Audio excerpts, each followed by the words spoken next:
Muy buenas noches. El ilustre Colegio de Abogados de Tacna, representado por el magíster Jorge Luis Sosa Quispe, les dan la más cordial bienvenida a la ejecución de un módulo más de este primer diplomado en Derecho Procesal. Un primer diplomado en Derecho Procesal Penal, Civil, Constitucional, Laboral y de Familia, misma que comprende de 54 sesiones que lo venimos desarrollando ya desde el 18 de octubre de este año. Cuenta de 56 sesiones. Actualmente nos encontramos hoy reunidos siendo las 7:01 de la noche para ejecutar el módulo número 23 de este primer diplomado en Derecho Procesal. En este sentido, tengo el honor de presentar al doctor Godofredo André García León, quien es abogado con estudios de maestría en Derecho Penal y Ciencias Criminológicas por la Universidad Nacional de Trujillo. Es socio fundador de García León y Abogados Asociados. Cuenta con una especialización en lavado de activos y cumplimiento normativo por la Universidad de Granada de España. Ha sido docente universitario, especialista legal en el órgano encargado de contrataciones y consultor de las Naciones Unidas, al igual que es conferencista e investigador. El doctor Godofredo en esta noche académica nos acompañará con un tema muy interesante como es cuál es la naturaleza jurídica de un acuerdo plenario. Doctor Godofredo, buenas noches de una manera virtual aquí a la ciudad de Tacna. Espero que tengamos una noche muy bonita, sobre todo una noche nutritiva de tantos conocimientos que hoy nos viene a impartir. Muy buenas noches. En principio agradecer la invitación, Clinton Apolinar y al ilustre Colegio de Abogados de Tacna y extiendo mi saludo a todos los participantes de este diplomado. Bueno, la temática que se va a trabajar hoy se titula ¿cuál es la naturaleza jurídica de un acuerdo plenario? Vamos a la primera diapositiva.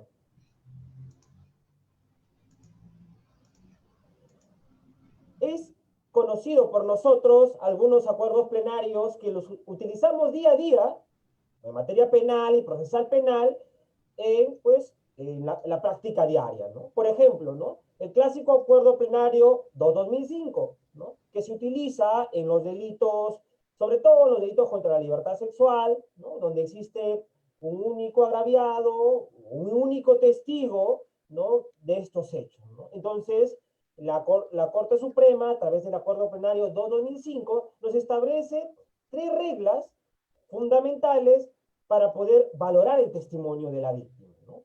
El primero, la incredibilidad subjetiva, es decir, de que el agraviado no haya tenido un motivo de venganza, ¿no? Para poder denunciar. Tenemos lo que es la verosimilitud, es decir, que lo que el agraviado o la víctima o este único testigo refiere se corrobore periféricamente. Es decir, que lo que acaba de decir, por ejemplo, se pueda corroborar con otros hechos, ¿no? Con otros testimonios, con otros medios de prueba que den lugar que aquel hecho que esta persona ha narrado se pueda cotejar, ¿no? Y por último, la persistencia en la incriminación. Es decir, que durante todo el proceso, esta víctima o este único testigo no se haya retractado o no haya cambiado los hechos, ¿no? Digamos, la versión de los hechos. Es un acuerdo plenario muy conocido. Tenemos también otro acuerdo plenario, por ejemplo, el acuerdo plenario 3-2010, el acuerdo plenario por excelencia del delito de lavado de activos, donde más o menos la Corte Suprema, entre otras cosas, establece una regla indiciaria para nosotros probar el delito de lavado de activos, ¿no? Entre su regla indiciaria, la primera es que exista un incremento inusual del patrimonio del imputado, ¿no? Es decir, que el imputado tenga, pues, de la noche a la mañana, tenga bastante dinero en sus cuentas, muchos bienes, casas, yates, digamos, propiedades, ¿no? Y que hace de que pueda presumir que esta persona puede estar lavando dinero, ¿no? Otro criterio es que la ausencia de una justificación razonable o negocios lícitos para acreditar de dónde sale este dinero para que pueda tener estos bienes, ¿no? Y por último, la vinculación, ¿no? A una actividad delictiva, ¿no? Son acuerdos plenarios muy conocidos y que en la práctica nosotros utilizamos, ¿no? Por ejemplo, ¿no? Últimamente se ha dado los acuerdos extraplenarios, ¿no? De 2019, ¿no? Entre la que destacan el acuerdo plenario 6-2019, pues, que hablaba de estos casos de el debate de la imputación necesaria o de algunas causas de atipicidad o antijuricidad antes de la prisión preventiva, ¿no? Recuerdan el caso de Miranda Rojas, ¿no? Que digamos un policía que mató a un presunto delincuente y se fue a prisión preventiva y le llegaron, y no solo se fue a prisión preventiva, sino confirmaron la prisión preventiva. Asimismo, en este caso, se dijo pues que no se podía debatir, y era una postura de nuestro, uno de los jueces más representativos de nuestro país, que es el juez Carguancho, señalaba pues que no se puede.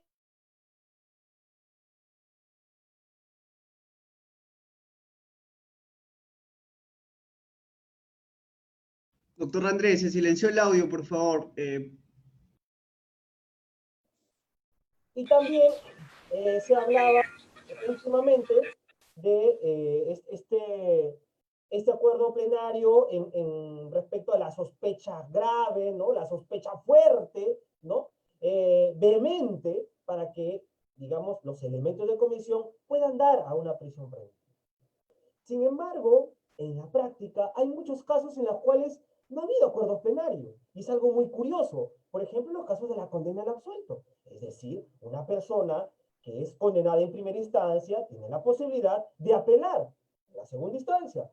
Puede ofrecer medios de prueba, puede hacer a señalar que existen errores de hecho, errores de derecho, errores en valorar la prueba, que se actúen pruebas en segunda instancia y para poder, digamos, salvaguardar su derecho a apelar. Pero ¿qué pasa con la persona que es absuelta en primera instancia, pero es condenada en segunda instancia? ¿Qué le queda? Le queda el recurso de casación, pero es un recurso de puro derecho, es un recurso extraordinario. Te admiten una de 100. Es un recurso, además, no solo ello, es un recurso, no es amplio como la apelación. No vas a examinar pruebas, no vas a valorar hechos, no vas a valorar pruebas, no vas a ofrecer pruebas. Es un recurso limitado, es un recurso ineficaz, es un recurso de puro derecho y extraordinario. Entonces, este hecho, por ejemplo, la Corte Suprema no lo ha desarrollado en un acuerdo penal. Entonces, y nosotros encontramos que los acuerdos plenarios, al final de cada acuerdo plenario, señalan que el acuerdo plenario es doctrina legal. Y al ser doctrina legal indica de que los jueces podrán apartarse teniendo en cuenta el artículo 22 de la Ley Orgánica del Poder Judicial. Y nos preguntamos, ¿qué diferencia habría entonces entre un acuerdo plenario y una sentencia de la Corte Suprema? ¿Qué diferencia habría entre una sentencia plenaria casatoria de un acuerdo plenario o de una casación que señala doctrina jurisprudencial vinculante? ¿O señala solamente doctrina jurisprudencial? ¿Son lo mismo? ¿Tienen el mismo peso? Eso lo vamos a ver a continuación. Siguiente diapositiva, por favor. Vamos a la siguiente diapositiva. Allá. ¿Qué es un acuerdo plenario? Un acuerdo plenario es un documento elaborado en el marco de la celebración de un pleno jurisdiccional, ¿no? Donde los magistrados toman postura sobre la interpretación o la aplicación de una ley penal. Entonces, básicamente, ¿qué es un acuerdo plenario? Es un documento elaborado, ¿producto de qué? Tiene que haberse desarrollado previamente un pleno jurisdiccional, distrital, nacional, regional o de las salas penales de la Corte Suprema y a partir de ello, como resultado, como producto de ello, se toma postura una determinada materia y se redacta este acuerdo plenario. ¿Continuamos?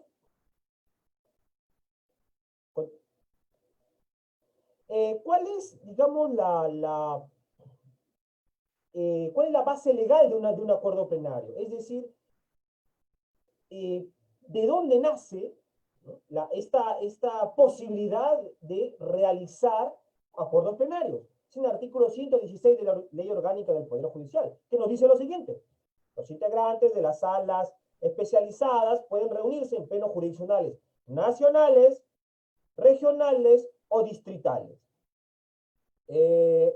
bueno, me sale esta parte en la pantalla, el chat, ya. Para, a fin de concordar, doctrina jurisprudencial de la especialidad, ¿no? Ahora bien, ¿por qué este artículo 116? No sé si ustedes se han dado cuenta que cuando hay un acuerdo plenario, más o menos la nomenclatura es la siguiente: acuerdo plenario 2-2005/TJ-116. ¿Por qué? Porque es el artículo 116 de la Ley Orgánica del Poder Judicial que faculta la reunión en plenos jurisdiccionales para concordar jurisprudencia, ¿no? ¿Continuamos? ¿Cuáles son los objetivos de un acuerdo plenario, ¿no? A partir de este autor, es Alejandro Franco González, que hace una tesis de la Universidad Nacional Mayor de San Marcos respecto a los delitos contra la libertad sexual, y nos dice que son 5 los objetivos que tiene un acuerdo plenario, ¿no? Armonizar la jurisprudencia, contribuir a la predictibilidad jurídica, ¿no? Es decir, que los fallos del Poder Judicial sean predictibles, o sea, se pueda predecir cuál es la línea ante un supuesto de hecho de cómo va a fallar el Poder Judicial. También, pues, ¿no?, fijar criterios para interpretar, ¿no?, la ley de acuerdo a la Constitución, y también se tiene, ¿no?, el, bueno, están, creo, ya, subsanar criterios erróneos, ¿no? Continuamos.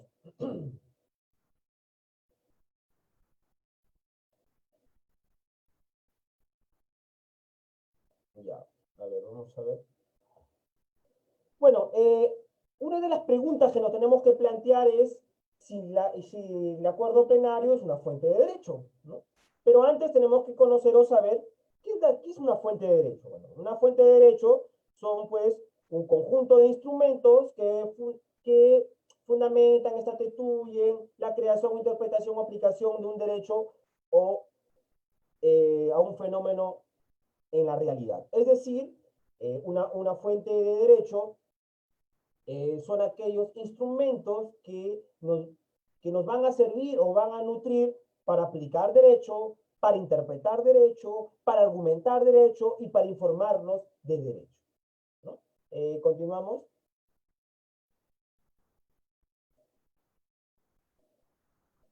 ¿Qué sentido le podemos atribuir a una fuente de derecho, ¿no? Normalmente el debate que existe, digamos, en la teoría general del derecho o en la filosofía del derecho, es básicamente si los jueces pueden crear derecho. Es decir, cuando los jueces realizan una interpretación a una norma para aplicarle un caso concreto, lo que están haciendo es crear derecho. Esa interpretación, esa regla que ellos establecen es, nuevamente, es derecho, es prácticamente crear derecho, o simplemente es aplicar derecho. Es decir, ellos aplican ya algo que está digamos, normado, que está arreglado, que está positivizado, y solamente interpretan y aplican derecho, o ellos también crean derecho con sus interpretaciones. Ese siempre ha sido, digamos, el debate que existe, ¿no? Como decir, el huevo y la gallina, ¿no? O sea, los jueces crean derecho o solamente aplican derecho. O solamente puede crear derecho el legislador y el juez solo puede aplicar derecho, ¿no? Sin embargo, en esta exposición vamos a tomar un sentido amplio de lo que podemos entender de las fuentes del derecho, ¿no? Y nos vamos a basar en una autora, Leonor Moral Soriano, que nos habla de 5 sentidos de una fuente de derecho. Un sentido creativo, por ejemplo, como el tema legislativo; un sentido de validez o fuerza obligatoria, como tiene la ley, como precedente vinculante; un sentido funcional de aplicación, como por ejemplo lo que hacen algunos jueces al aplicar una norma a un supuesto concreto; un sentido decisorio, es decir, la validez que tiene, ¿no?, la fuerza que tiene para las partes el sentido de una sentencia, ¿no? Y un sentido informativo, ¿no?, que puede ser como la doctrina y los temas históricos de una institución, que permiten, pues, nutrir, y a partir de ello permite interpretar una situación específica. ¿Continuamos? Pero para nosotros ir para poder entender cuál es una fuente de derecho, tenemos que irnos a la Constitución y al supremo intérprete de la Constitución, ¿no? que hace poco nos ha dado una sorpresa, ¿no? A partir de la interpretación de la, o no interpretación, digamos, de la vacancia por incapacidad moral, ¿no? Bueno, tenemos que la sentencia 0047-2004 AI, la Dirección Constitucional del Tribunal Constitucional, determinó cuáles son las fuentes del derecho que tiene nuestro ordenamiento jurídico peruano. Este caso fue un caso muy particular, solamente les voy a decir como para que luego ustedes lo puedan revisar, pues es un caso muy interesante, ¿no? Que en un gobierno regional eh, hicieron una convocatoria para un concurso de profesores, ¿no? Que luego terminó, digamos, terminó, y luego sale una normativa del Poder Ejecutivo, del Ministerio de Educación, donde las personas que habían ganado ese concurso, ¿no? Y que no se les había otorgado la plaza, y que, digamos, habían aprobado ese concurso, se iba a continuar su trámite para adjudicarle las plazas. Entonces, este gobierno regional dijo, pero ¿por qué? El gobierno regional es autónomo. Se entiende que tú, bueno, que ese concurso ya feneció. No puedes continuar ese concurso, ¿no? Máxime, si yo como gobierno regional tengo también, pues, una, tengo una potestad para también hacer este tipo de concursos, ¿no? Eso, digamos, lo que se dilucidó, básicamente el debate, si quién de los dos, qué normativa de los dos, los decretos supremos, las resoluciones legislativas, los acuerdos de consejo regional, cuáles de ellos tenían mayor peso, ¿no? Mayor peso o preponderancia, ¿no? Es por eso que de allí el Tribunal Constitucional se detuvo a analizar las fuentes del derecho, ¿no? Entonces, en principio, el TC señaló que la Constitución es la norma normal, la norma sobre norma, lo que está por encima en la pirámide que él señala. La Constitución es la fuente de fuentes de producción jurídica, ¿no? Luego venían las fuentes normativas, que son las leyes, resoluciones, decretos legislativos, ordenanzas regionales, municipales. Luego las fuentes normativas con rango distinto a la ley, ¿no? Tenemos pues la costumbre, ¿no? Los principios generales de derecho, el contrato y la jurisprudencia, ¿no? ¿Continuamos? Continuamos a la siguiente diapositiva. Entonces, ahora, ya para entrar en tema, si es que un acuerdo plenario, ¿qué naturaleza jurídica tiene? Es decir, es igual a una jurisprudencia, tiene el mismo peso que la doctrina, tiene el mismo peso que la ley, tiene el mismo peso que un precedente vinculante, ¿o qué es? ¿Es jurisprudencia? ¿Es costumbre? ¿Es doctrina? ¿Es precedente? ¿Es ley? Entonces vamos a interpretar a partir de lo que se dice de sí misma el acuerdo, de sí mismo el acuerdo plenario. Los acuerdos plenarios nos dicen que son doctrina legal. Pero ¿qué es doctrina legal? O sea, es bien difícil, bien complicado encontrar en nuestro ordenamiento jurídico un concepto de doctrina legal, porque es un concepto extrapolado, es un concepto traído del common law, ¿no? Y es por eso que se tiene pues un autor como Robert Barker, que tiene un libro que se llama El precedente en Estados Unidos, que nos dice lo siguiente sobre la doctrina legal, que son principios legales que surgen como producto de las opiniones emitidas en los casos, así como los principios de acción que surgen de la solución del problema. Estas generalizaciones, ¿no? Son desarrolladas en fallos anteriores cuando se consideran como normativa para litigios posteriores, ¿no? Y otro autor, ¿no? Y otro autor, nos dice que, bueno, este autor, Geoffrey Spinozzi, este es un libro que habla, es un autor francés que habla de todos los sistemas jurídicos que existen en los diversos países, ¿no? Bueno, continentes, y que nos habla de un concepto inglés de doctrina legal. Dice que son reglas de derecho creadas por las decisiones judiciales al resolver un caso concreto y deberán ser aplicadas a riesgo de comprometer la existencia misma del common law. Es decir, ¿qué se entiende por doctrina legal en el common law? ¿Qué se entiende en doctrina legal en Estados Unidos? Se entiende como el conjunto de opiniones, ¿no? Que son a partir de resolución de casos Y cada una de estas opiniones constituyen un principio, constituyen una regla para solución de problemas, ¿no? Por ejemplo, ¿no? Ellos no tendrán pues un código civil, no tendrán un código penal, pero por ejemplo tendrán, así como nosotros tenemos nuestro título preliminar del Código Penal, nuestro título preliminar del Código Civil, ¿no? Ellos también tienen su título preliminar. Lo tendrán así, por ejemplo, ¿no?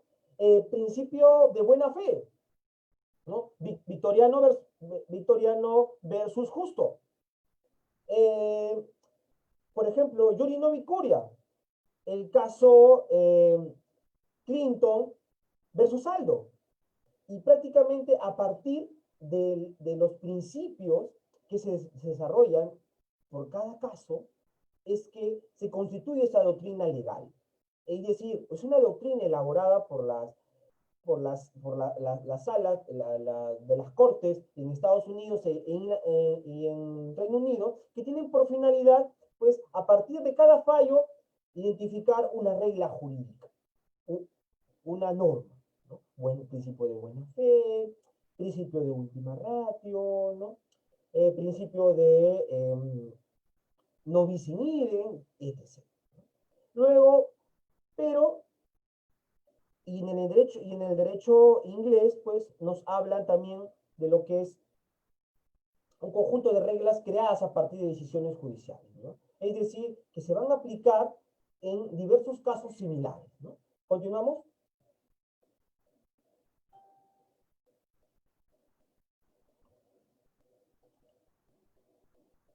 Continuamos, por favor. ¿Qué es la jurisprudencia, no? Para, para, para el Tribunal Constitucional, bueno, la jurisprudencia es una fuente de derecho, ¿no?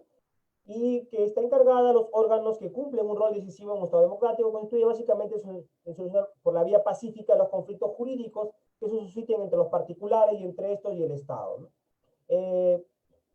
Básicamente, entonces la jurisprudencia va a ser una fuente de derecho que va a consistir, ¿no?, en la solución pacífica de casos, ¿no?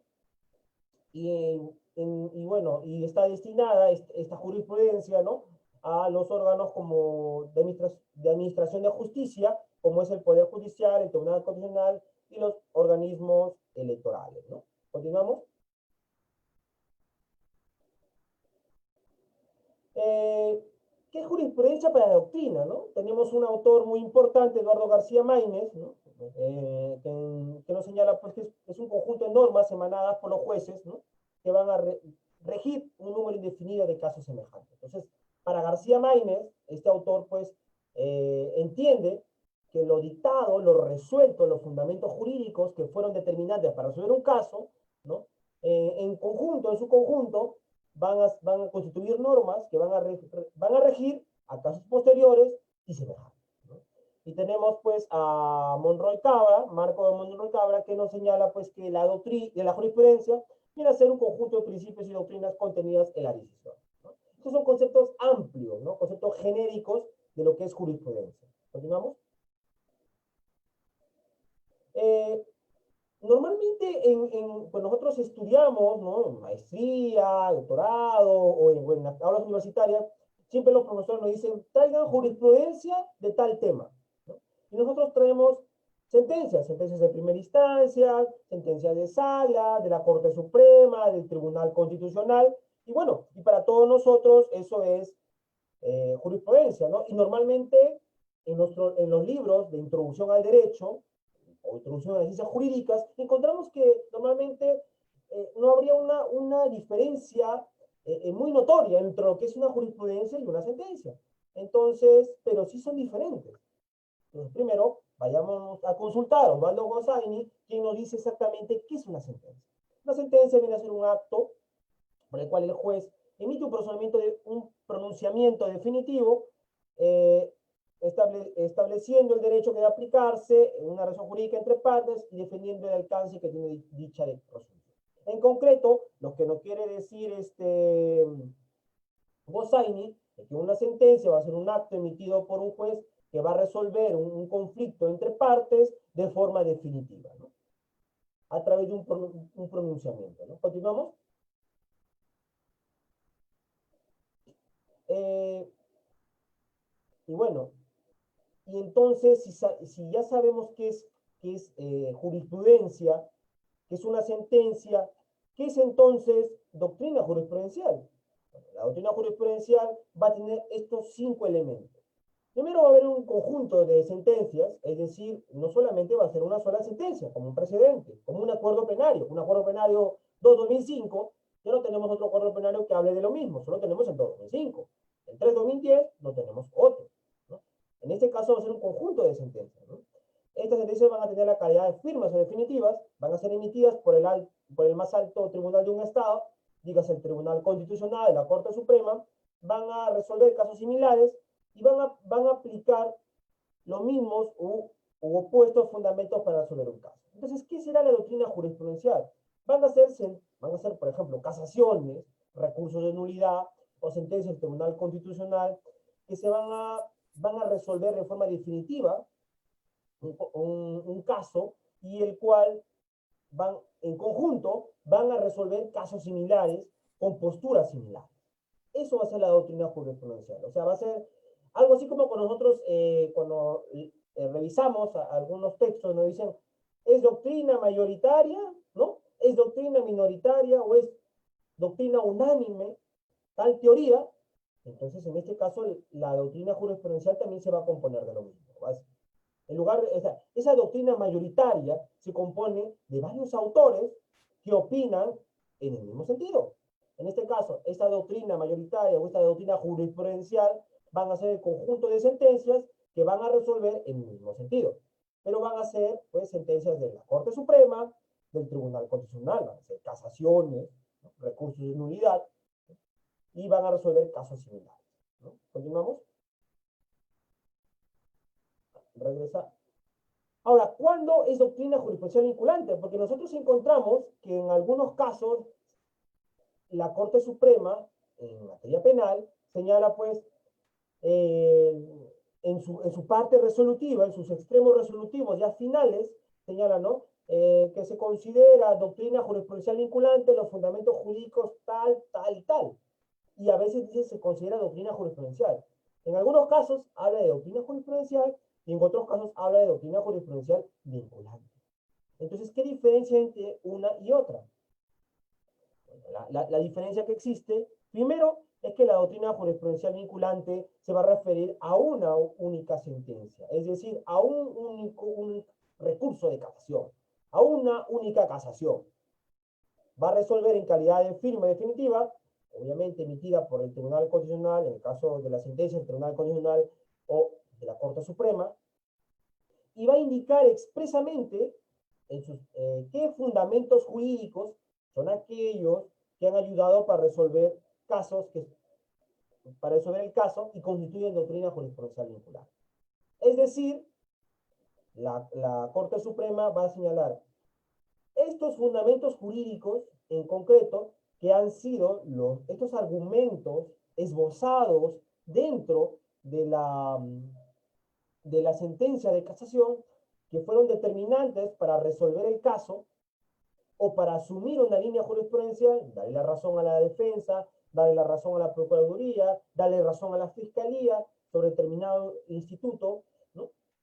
Estos fundamentos jurídicos son vinculantes. Es decir, si posteriormente se presentan casos similares, los jueces tienen la obligación de no tienen la obligación de revisar antes de resolver este pronunciamiento, para ver si lo aplican o no a este caso, que es similar al que ya se resolvió, ¿no? Ahora, ¿pueden apartarse los jueces de la doctrina jurisprudencial vinculante? Sí. El artículo 22 de la Ley Orgánica del Poder Judicial nos dice lo siguiente, ¿no? Las salas especializadas, ¿no? Ordena la publicación trimestral de las ejecutorias que fijan principios jurisprudenciales, que han de ser obligatorio cumplimiento en todas las instancias judiciales. Es decir, pues, la Corte Suprema nos señala, pues, como principio para resolver determinado caso, tales argumentos, y a partir de ello consideran que son vinculantes, es decir, de observancia obligatoria a todas las instancias del Poder Judicial, y estas, según el párrafo 2, nos dice lo siguiente: estos principios deben ser invocados por todas las instancias judiciales, cualquiera sea su especialidad, como precedente de obligatorio cumplimiento. Pero luego nos dice lo siguiente. Luego nos dice, en caso que por excepción decidan apartarse de dicho criterio, están obligados a motivar adecuadamente su resolución, dejando constancia del precedente obligatorio que desestiman y los fundamentos que invocan. Los fallos de la Corte Suprema pueden excepcionalmente apartarse en sus resoluciones jurisdiccionales de su propio criterio, motivando, ¿no?, motivando debidamente su resolución. Es decir, los magistrados pueden apartarse de la doctrina jurisprudencial vinculante, pero motivándolo fundadamente, razonablemente, ¿no? Continuamos. Entonces, ahora bien, la Corte Suprema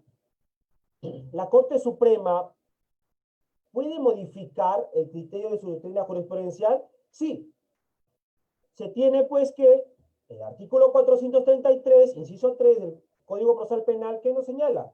Nos señala, ¿no?, lo siguiente: en todo caso, la sala de oficio o a pedido del Ministerio Público podrá decidir, ¿no?, atendiendo la naturaleza del asunto objeto de decisión, que lo resuelto constituye doctrina jurisprudencial vinculante a los órganos jurisdiccionales penales, la cual permanecerá hasta que otra decisión expresa la modifique. Es decir, en materia penal, el artículo 433, inciso 3 del Código Procesal Penal señala que expresamente la misma Corte Suprema se puede apartar de su criterio señalado como doctrina jurisprudencial vinculante. ¿Continuamos? Es lo mismo acuerdo plenario con sentencia plenaria. No sé si recordarán, pues, un caso muy importante, que es la sentencia plenaria 2/2005, ¿no? Cuando siempre analizábamos el delito de robo, cuando se consuma el delito de robo, ¿no? Nos hablaban de una teoría, ¿no? Desde la persona que, desde que cogías el bien, desde que disfrutabas el bien, que uno robaba, ¿no?, o hurtaba, pero hubo una sentencia plenaria que nos hablaba de la disponibilidad potencial. Entonces, es, digamos, quizá nuestro primer contacto con una sentencia plenaria, ¿no? La sentencia plenaria famosa de la disponibilidad potencial de la gente sobre el bien para que se entienda como consumado el delito de robo o el delito de hurto. Es algo muy conocido por todos nosotros, ¿no?, en diversos diplomados, cuando analizamos los delitos contra el patrimonio, ¿no? Entonces, pero eso era con el Código de Procedimientos Penales, ¿no? El Código Procesal Penal, el nuevo Código Procesal Penal, el Decreto Legislativo 957, nos señala cuándo hay una sentencia penal casatoria. Nos señala lo mismo, ¿no?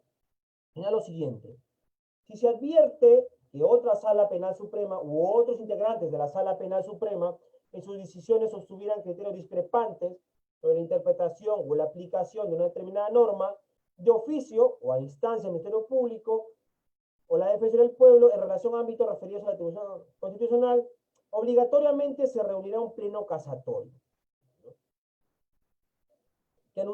que anunciará el asunto que lo motiva. Se señalará día y hora para la vista de la causa, con citación del defensor del pueblo, rige lo pertinente a lo dispuesto en el numeral anterior. Ahora bien, ¿qué es lo que sucede cuando se da una sentencia plenaria casatoria, ¿no? Se entiende que va a existir criterios discrepantes entre las mismas salas penales de la Corte Suprema. Esto pasó en la sentencia plenaria casatoria 1/2017 de lavado de activos, que declaró sin efecto vinculante la casación 92/2017 Arequipa, de un caso de lavado de activos. Así tenemos la sentencia plenaria casatoria 1/2018, que declaró sin efecto vinculante la casación 32/2015 de Santa, y la sentencia plenaria casatoria 2/2018, que declaró sin efecto vinculante la casación 292/2012 Ancash, ¿no? Entonces, ¿qué pasa en una sentencia plenaria casatoria y qué lo distingue de un acuerdo plenario? ¿Existen criterios discrepantes? Sí, pero en la resolución de un caso entre la propia Corte Suprema. Los acuerdos plenarios, recordamos, pueden ser materia de un pleno distrital, un pleno nacional, un pleno regional o un pleno de la Corte Suprema. ¿Continuamos? Aquí en este cuadrito, que es la última diapositiva, es que yo he querido hacer una diferencia entre lo que es un acuerdo plenario y una sentencia plenaria casatoria. El acuerdo plenario puede haber criterios discrepantes, sí, pero no necesariamente. Recuerden, por ejemplo, el acuerdo plenario 1-2010, el acuerdo que habla sobre el tema de lo que es la prescripción, es una interpretación de una ley. No necesariamente hay un tema, no había en ese momento todavía un tema discrepante. Ahora, ¿pero qué es lo que lo diferencia? El acuerdo plenario es un criterio discrepante que puede darse entre salas penales, de salas penales supremas, o también pueden darse entre juzgados. En cambio, la sentencia plenaria casatoria es la que tiene que verse solamente criterios discrepantes entre las salas penales de la Corte Suprema. Es decir, solo criterios discrepantes entre la Corte Suprema. Ahí es sentencia plenaria casatoria. Acuerdo plenario, no. Segundo, tiene que existir un criterio discrepante, cuestión que no necesariamente se da un acuerdo plenario. Esos criterios discrepantes tienen que darse entre magistrados, porque se entiende, pues, los magistrados en una sentencia plenaria casatoria, que son aquellos magistrados que resuelven un caso concreto, tienen criterios discrepantes entre sí. Pero no sucede lo mismo en el acuerdo plenario. En un acuerdo plenario puede existir criterios discrepantes entre la doctrina, como sucedió, por ejemplo, en el caso de los criterios discrepantes que había entre la doctrina, en el caso del plazo de la prescripción de la acción penal, en el artículo 339, inciso 1 del Código Procesal Penal, o en el caso de la de activos, y otros casos en los cuales hay un desarrollo, por ejemplo, en el caso de proceso inmediato, hubo un acuerdo penal extraordinario que fijó todos los elementos o los supuestos que podrían darse de flagrancia en el proceso inmediato, y eran más que todo criterios discrepantes no de resoluciones judiciales, sino más bien del debate que existía en doctrina. Cuestión que no se da en una sentencia penal casatoria. Ahora, el acuerdo plenario no necesariamente tiene que ser, tiene que recaer en una resolución de un caso judicial. Es decir, puede ser la interpretación de una ley, pero no necesariamente tiene que ser, pues, para resolver un caso que se ha ventilado en la Corte Suprema o se ha ventilado en un proceso judicial. Cuestión que no se da en la sentencia penal casatoria.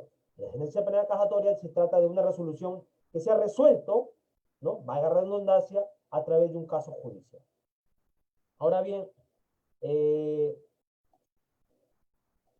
para los acuerdos penales constituyen doctrina legal, y para la sentencia penal casatoria se habla de doctrina jurisprudencial vinculante. Ahora bien, ¿cuál entonces es la naturaleza de un acuerdo penal? ¿Tiene naturaleza de doctrina jurisprudencial? No. ¿Tiene la naturaleza de doctrina jurisprudencial vinculante? Menos. ¿Tiene la naturaleza de ley? No. ¿Es jurisprudencia? Tampoco. ¿Qué será entonces bueno, siguiendo el nombre que le pone, que se ponen incluso los mismos acuerdos penales, se habla de doctrina legal. Pero esta doctrina legal, su concepto, venido del common law, es similar a un precedente. Un precedente resuelve un caso. Y un precedente es emitido por la Corte Suprema, en forma definitiva.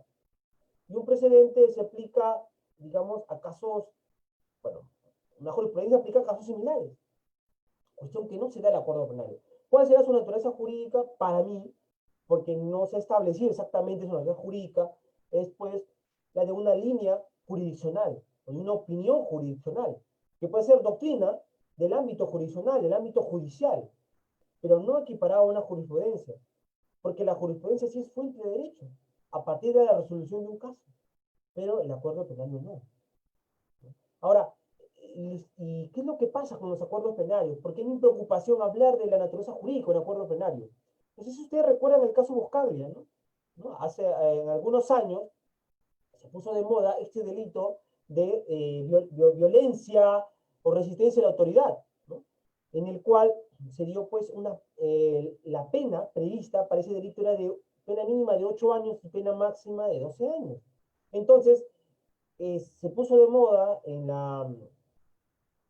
digamos, en los medios de comunicación que había una señora que pues le golpea en el casco, le insulta a un miembro, digamos, de la policía de tránsito, ¿no? Y casi, digamos, lo atropella y esto da lugar a que esta persona se lo condene y vaya a la cárcel. ¿Y qué sucede? Que aunque aceptó los cargos, a esta persona, como la pena era muy alta, se le dio una pena de 8, bueno, de pena privativa de libertad. Entonces, ¿qué pasó aquí? Al existir una pena tan grave, tan alta, lo que hicieron los magistrados, hicieron un acuerdo plenario. Y en ese acuerdo plenario quisieron interpretar la aplicación de la pena de este delito a, digamos, casos similares o casos concurrentes cuando venían con lesiones leves o lesiones graves. Si a partir de la violencia que se utiliza al miembro de la Policía Nacional, la autoridad, y se le impide ejercer sus funciones, y si la violencia genera lesiones graves, pues te irás con lesiones graves, te irás con la pena o con el delito, se tipificará como el delito de lesiones graves. Si se trata de lesiones leves, ¿no? O lesiones que, digamos, no califican, ¿no? Sí podrás configurarse con este tipo penal, pero como el tipo penal de lesiones se entiende como un bien jurídico mayor, después de la vida, a, digamos, en impedir el cumplimiento de las funciones de una autoridad, entonces se aplicará esta pena, ¿no? De 3 años o menos de 3 años, ¿no? ¿Qué es lo que hicieron aquí los magistrados? Prácticamente se fueron más allá de la ley. Es decir, hicieron una interpretación que puede ser muy buena, que puede ser correcta, que puede ser justa, que puede ser plausible, pero no era lo que señalaba el tipo penal, el artículo, cuya pena mínima para este delito era 8 años y máxima 12 años. ¿Qué pasó en el caso de la libertad anticipada? Antes había un artículo en el Código de Ejecución Penal, ¿no? En la cual se hablaba de los casos de libertad anticipada. Entonces, muchos jueces en Arequipa y en La Libertad, en casos en los cuales, por ejemplo, ¿no? Había una persona, en casos de omisión a la asistencia familiar, en casos de conducción de vehículo en estado de ebriedad, donde ya estaban encarcelados, estaban internados en un centro penitenciario y ya habían pagado o pagaron a destiempo la reparación civil o la liquidación de pensiones, y era, por ejemplo, una persona con mayor de edad, entonces consideraban de que no era posible mantener a una persona encarcelada si ya pagó, o si está con una enfermedad, o está embarazada, o es una mujer embarazada. Entonces, aplicaban ese artículo y los jueces prácticamente hicieron una interpretación para crear los supuestos de una nueva beneficio penitenciario.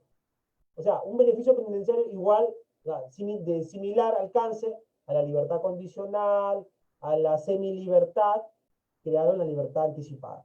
¿Y qué sucedió? Estos casos comenzaron a darse, comenzaron a aplicarse en la libertad y Arequipa. Y se dieron 2 casaciones que dijeron que la libertad anticipada no era una institución autónoma, sino que la libertad anticipada era una categoría que se derivaba de una semilibertad o de una libertad condicional. Pero los jueces seguían aplicándolo. Incluso se dio plenos jurisdiccionales donde en votación ganaban los jueces en mayoría que consideraban de que se debía aplicar la libertad anticipada. Pero ¿qué sucedió? Se tuvo que dar un acuerdo plenario extraordinario. Y este acuerdo plenario extraordinario resolvió el caso.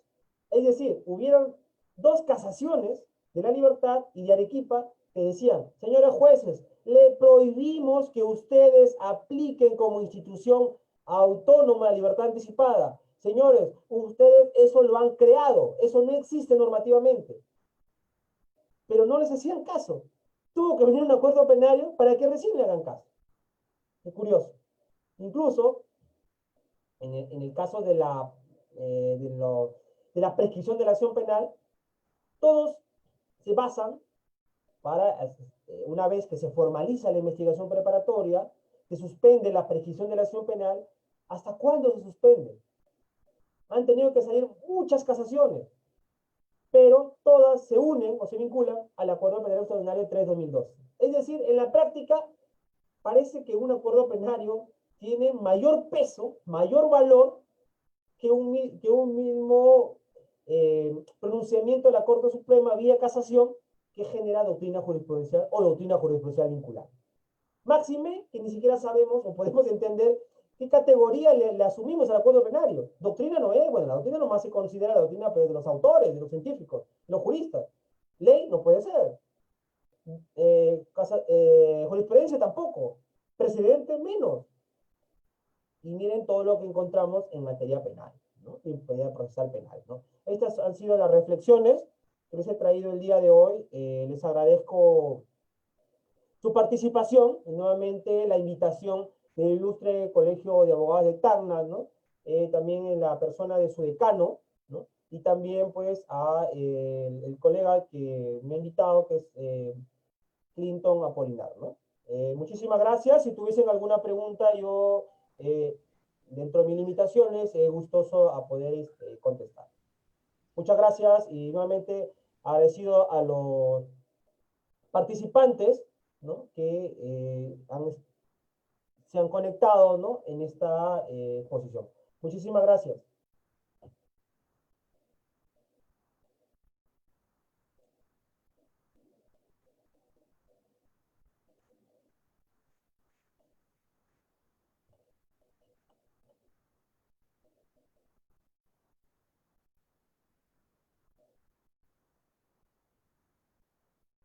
No se te escucha tu audio. Excelente, doctor. A veces en el tema de la virtualidad aún tenemos esos inconvenientes que dejo el audio una que otra vez y yo estoy continuando hablando. Pero muchas gracias a ustedes por avisar. Agradecer en primera oportunidad al doctor André García por habernos acompañado en la ejecución del módulo número 23. También agradecer a las personas que están siguiéndonos a través de la plataforma de Facebook del Ilustre Colegio de Abogados de Tacna. Agradecer a la presencia de las más de 170 personas que nos están acompañando por la plataforma de Zoom. Como les vuelvo a recalcar, este es un primer diplomado en Derecho Procesal, procesal penal, civil, constitucional, laboral y de familia, misma que va a agrupar a más de 50 expositores, tanto nacionales como internacionales. Actualmente, el día de hoy nos encontramos en la ejecución, ya terminando la ejecución del módulo número 23, aún nos falta el 49% de este primer diplomado para poder cumplir con todo el programa académico. Doctor André García, agradecerle a nombre del Ilustre Colegio de Abogados de Tacna, agradecerle también a nombre de nuestro decano, el magíster Jorge Luis Sosa Quispe, por estar siempre presto en la colaboración académica con temas muy interesantes. Ya tenemos programado también con su persona una sesión adicional a este diplomado. Este diplomado no solo cuenta con sesiones que ya están programados, sino también cuenta con sesiones adicionales que pueden ser en materia de violencia familiar, van a venir psicólogos, expertos en títulos valores, derecho societario, que se van a contar como sesiones adicionales. Seguramente también, como ya conversamos con el doctor André, nos acompañará en otra oportunidad dentro de lo que es el diplomado. Doctor André, de repente algunas palabras. Sí, nuevamente agradecer la invitación del Ilustre Colegio de Abogados de Tacna, ¿no? Agradecer también tu conducción, estimado Clinton Apolinar, y agradecer al público presente por estar, bueno, a conectarse a estas horas, un poco difícil, ¿no? Y complicado, ¿no? En estos porque ya retomamos, ¿no? Nuevamente las actividades, pero nuevamente gracias y bueno, estoy para servirlos en cualquier otra oportunidad. Muchísimas gracias a todos. Muchísimas gracias, doctor André. Será hasta una próxima oportunidad. Es más, mañana continuamos con la exposición ya del módulo número 24. Les esperamos a partir de las 6 de la tarde hasta las 7. De 7:30 en adelante tenemos un conversatorio. Les voy adelantando, va a estar presente el doctor Manuel Bermúdez Tapia, también va a estar el doctor Roberto Cabrera, tocando un tema muy interesante, lo que respecta a temas de gobernabilidad, el título, un conversatorio si es que nuestro país necesita una nueva constitución. en dos expertos que van a hablar, ambos son constitucionalistas, ambos muy reconocidos en el ámbito de derecho constitucional, van a discutir mañana si el Perú necesita una nueva constitución. Es más, ya están invitados todos los participantes en el diplomado, se va a contar como una sesión adicional. Muchísimas gracias, doctor André. Gracias, cuídense mucho. Hasta una próxima oportunidad. Hasta luego.